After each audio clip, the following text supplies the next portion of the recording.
नमस्कार, आप देख रहे हैं ब्रेकिंग बिहार। देखिए, अभी हम लोग मौजूद हैं विधानसभा क्षेत्र। देखिए, लगातार अगर हम लालू यादव के राज की बात करते हैं तो यहाँ पर गीता जी का स्वागत गीता पांडे जी करेंगे। गीता जी आगे आइए, बढ़िया। लेकिन जब से जन सुराज पार्टी की निर्माण हुई है, लगातार जन सुराज के कार्यकर्ता और नेतागण पटना शहरी क्षेत्र को टारगेट किए हुए हैं। हालांकि पूरे बिहार में जन सुराज की यात्रा हो रही है,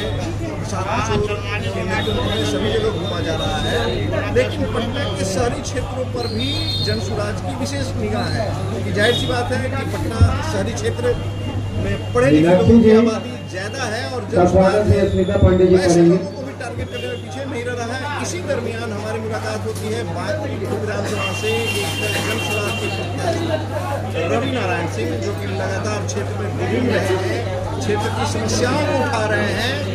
और माननीय मंत्री नितिन नवीन सिन्हा जिनका एक गृह क्षेत्र है और लगातार 4 बार से वो यहाँ पर चुनाव जीतते आ रहे हैं। चैलेंज करते हैं, सिंह से बात करते हैं और समझते हैं रवि नारायण सिंह ने ऐसा कौन सा ग्रुप को पक्का निकाला है जिसके बाद वो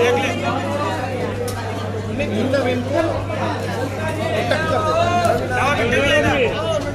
सारे दर्शकों को मेरा प्रणाम।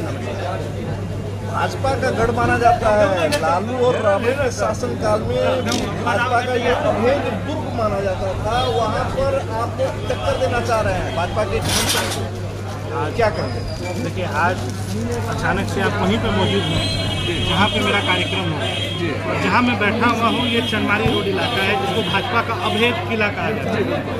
और यहाँ पे आज जो मैं बैठा हूँ, यहाँ जितने भी लोग बैठे हैं, ये सारे भाजपा के किसी न किसी मंडल के पदाधिकारी हैं जो यहाँ पे। अच्छा, ये सारे लोग भाजपा से जुड़े हुए हैं? सारे लोग। अच्छा, ये जितने भी लोग हैं आप उनसे पूछिए। राकेश जी, क्या आप भाजपा के किस मंडल से हैं? चिरैयाटार मंडल से। कहाँ से हैं आप? चिरैयाटार मंडल से। ऐसा नहीं ना है कि प्रत्याशी आ गया तो झूठ बोल रहे हैं। ऐसा कोई बात नहीं है। मैं 17-15 सालों से भाजपा में रहा हूँ और झोला ढोने का काम किया, उसके अलावा कुछ नहीं किया। और हमारे नितिन नवीन जी को मैंने जिताया लोकसभा में, विधानसभा में, लोकसभा में रविशंकर जी को जिताया और उसके बदले में एक भी कार्यकर्ता का कोई काम कभी नहीं हुआ। वो पेपर लेते थे और डस्टबिन में रखा जाता था। वो सामने जाने पर होता था कि भैया मैं आपका काम कर दूंगा, लेकिन वो डस्टबिन में पेपर चला जाता था। तो भाजपा ने विकास तो किया ना? नहीं किया। इतना पुल पुलिया बनाया, रोड का निर्माण किया। वो केंद्र कर रही है, वो केंद्र कर रही है, बिहार सरकार नहीं कर रही है। लालू जी के राज में कोई भी नहीं होता था। पहले भी होता था। अच्छा। पहले भी होता था, लेकिन अभी क्राइम कम है। अभी आप गोपाल खेम का मर्डर ले लीजिए, उसके बाद क्राइम का लेवल बढ़ाइए तो खाली क्राइम से क्राइम हो रहा है। इन पर हमला हुआ है और बताइए पुलिस सुरक्षा मतलब इनको प्रदान नहीं किया, जो कि CTSP से मिले, पुलिस प्रशासन से भी गुहार किया गया कि सुरक्षा दिया जाए, अपराधियों को पकड़ा जाए, लेकिन अभी तक वैसा कुछ नहीं हो पाया। चलिए ठीक है, हम लोग रवि नारायण से बात कर लेते हैं। लगातार यहाँ भी आप अगर यहाँ पे अभी आप हाथ उठाइएगा ना, उसमें से 10 में से 8 लोग आपको भाजपा के मिलेंगे। ये वही लोग हैं जो आज भाजपा से त्रसित है। मैं नहीं कह रहा कि कोई नए लोग आएंगे और नया वोट डालेंगे। ये वही लोग हैं जो भाजपा में कभी झोला ढोते थे। जन सुराज को भाजपा की बी टीम कहा जाता है, विपक्ष के द्वारा आरोप लगाया जाता है और सारे भाजपाई को छोड़ के आप यहाँ बैठे हुए हैं। आज इस मीटिंग को मैं संचालित करके एक लाइन में बता देता हूँ कि आज ये यहाँ की जनता बता रही है कि हम लोग बी टीम है कि सी टीम है। आज यहाँ पे जनता बता रही है कि हम बी है कि सी है। आज यहाँ की जनता का प्रेम देखिए कि लगातार वो हमारे साथ है। आज इसी जगह, जिस जगह पे मैं बैठा हूँ, आज से 1 महीना पहले यहाँ पे नितिन नवीन का कार्यक्रम था कि नहीं सर? 26 जुलाई को नितिन नवीन का कार्यक्रम था। आज मेरा कार्यक्रम है। आप पहले भाजपा से कहीं ना कहीं प्रेरित थे, जन स्वराज से प्रेरित है। तो ये रवि नारायण की शक्ति है, प्रशांत भैया का आशीर्वाद है, प्रशांत भैया का विजन है। जैसे जैसे जन स्वराज फैल रहा है, जैसे जैसे जन स्वराज घूम रहा है, जैसे जैसे जन स्वराज के लोग घूम रहे हैं, लोग लगातार हमारे तरफ, हमारे लिए कहा जाता है कि शहरी सीट पर कायस्थों का कब्जा है भाजपा के। आप देख सकते हैं, कुम्हार की बात करें या बाकी की बात करें, आप लोग प्रजातंत्र की बात करते नहीं हैं तो किला ढहेगा। इसीलिए तो किला ढहेगा। हम लोग पटना के सबसे पढ़े लिखे विधानसभा में बैठे हुए हैं। वो है बांकीपुर विधानसभा, जहाँ 70% से ज़्यादा लोग 12वीं पास है। और यहाँ पे जात पात कहीं नहीं है। अगर जात पात होता तो माना एक समय में यहाँ कायस्थों का यहाँ संख्या थी, लेकिन आज 15,000 से ज़्यादा, उसके बाद भी नितिन नवीन जीत के आ रहे हैं। तो ये कहीं ना कहीं ये दिखाता है कि जात पात से ऊपर की विधानसभा है। आज रवि नारायण सिंह को इतना प्रेम मिल रहा है। यहाँ कितने लोग मेरे जात के हैं पूछ लीजिए तो, क्या किसी को 150 दे के बुलाए हैं? जाइए 10 आदमी होंगे आगे पीछे होंगे, पूछ लीजिए कहीं 10 क्या भैया 5 रुपया दिए थे क्या? बुलाने के लिए 10 रुपया दिए हैं आपको?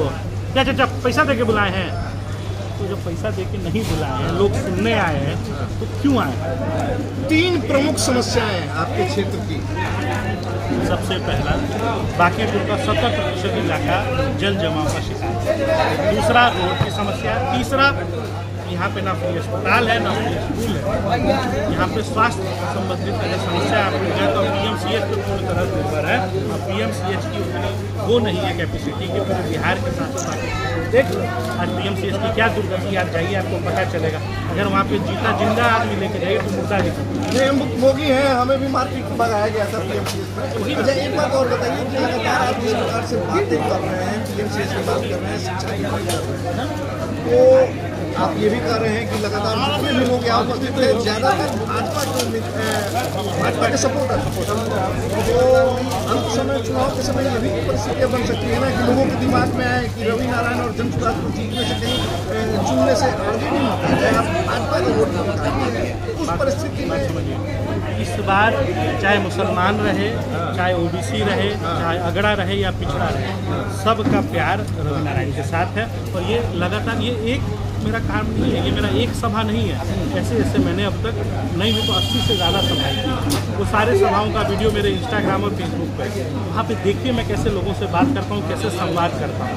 आज तक क्या बाकी आप कुछ दिन से पत्रकारिता कर रहे हैं, क्या कोई प्रत्याशी एक एक गली एक एक मोहल्ले में घुस घुस के आज तक ऐसी मीटिंग कर रहा है? किया है बताइए कितने? आपने पिछले बार भी तो देखा होगा, लव सिन्हा बहुत लोग घूमते हैं, उसमें हो सकता है। लव सिन्हा कब घूम रहे थे पिछली बार? जब चुनाव के समय थे। अभी क्या अभी तक चुनाव का कुछ भी होता है? कांग्रेस के उम्मीदवार थे, एक समय को घूम रहे थे। भाजपा के जो आज यहाँ पे जीते हुए विधायक आते हैं वो कितना घूमते हैं यहाँ पे? आप ही बताइए। आज मंडल की राजनीति से ऊपर उठ नहीं पाते हैं। हम लोग जन के पास जा रहे हैं, कि घर को खटखटा रहे हैं, हर चाचा चाची का हाथ जोड़ के जा रहे हैं, उनसे पूछ रहे हैं। अभी भी आप अगर बैठे थे तो आपने सुना होगा, मैंने लोगों से पूछा आपकी समस्या क्या है। हमें ये जानने में इच्छुक है कि कैसे रवि नारायण अगर जीत के आता है तो यहाँ काम करेगा। रवि नारायण आज किसी भी पद पर नहीं है, लेकिन फिर भी रवि नारायण के मुँह से हमने सुना है कि तकरीबन 16,000 से ज़्यादा युवाओं को अपनी नौकरी प्रदान करते हैं। ये कैसे संभव है? ये हुआ कि जितने भी बड़ी रवि नारायण पढ़ा लिखा व्यक्ति, अंगूठा छाप तो है नहीं, तो उसके लिंक है, उसके प्रेम है, उसकी दोस्ती है हर बड़ी बड़ी कंपनियों के बड़े बड़े HR बड़े बड़े मालिकों से। उन सबको मैंने इकट्ठा किया। मैंने कहा आप जो भी रोजगार देते हैं, इस रोजगार को देने के चक्करों में आपको बड़ी बड़ी कंपनियों को हायर करना पड़ता है, लाखों रुपए खर्च करने पड़ते हैं, पर जॉब आपको 20-30 हज़ार रुपये उन्हें कमीशन देना पड़ता है। हमारे पास सबसे ज़्यादा युवा जो है बिहार में बेरोजगार है, मैं उनको लाता हूँ और जॉब मेला ऑर्गेनाइज कराता हूँ। वहाँ पे वो आएंगे, आपको फ्री में सारा खर्च मेरा होगा। आप अपने HR को भेजिए, डायरेक्ट उनको वहाँ से अपॉइंट करिए, उनके 1 महीने 10 दिन बाद 15 दिन बाद 1 महीने बाद अपने वहाँ पे बुलाइए, उनका सीधे सर्टिफिकेट्स उनको चेक करिए और सीधे उनको रोजगार। इस माध्यम से वहाँ पे क्या होता है, तुरंत उनको ऑफर लेटर मिल जाता है। 15-20 दिन के अंदर जैसे ही कंपनी उनको बुलाती है अपने सारे डॉक्यूमेंट्स के साथ, वो वहाँ दे देते हैं, उसके बाद उनको तुरंत वहाँ पे ज्वाइनिंग हो जाती है। इस माध्यम से रवि नारायण ने 16,800 रोजगार दिए। मतलब जिस प्रकार से बड़े बड़े शिक्षण संस्थानों में जॉब फेयर एग्जैक्टली वैसे ही लगता है, वैसा ही जॉब फेयर लगाकर आप भी जो है आप गूगल पे चले जाएँ, मेरा नाम सर्च करें रवि नारायण सिंह, जैसे ही आप गूगल पे सर्च करें वहाँ मेरे जॉब फेयर दिखने लगेंगे, आपको यूट्यूब पे वीडियो सारी चीज़ दिखने, उसको जाएँ और तसल्ली से देखें। चलिए, तो चलते चलते एक आखिरी सवाल और रहेगा, टिकट के प्रति रवि नारायण कितने आश्वस्त हैं कि जनसुराज से रवि नारायण सिंह को ही टिकट मिलेगा? पार्टी देखिए, पार्टी का जो विचार होगा, हमारे गार्जियन बड़े भाई प्रशांत किशोर का जो विचार होगा, अगर वो कहेंगे तो रवि नारायण चुनाव लड़ेगा, अगर वो नहीं कहेंगे तो रवि नारायण चुनाव नहीं लड़ेगा। मैं पार्टी का एक कार्यकर्ता हूँ, समर्पित कार्यकर्ता हूँ, आज हूँ, कल हूँ, परसों भी रहूँगा।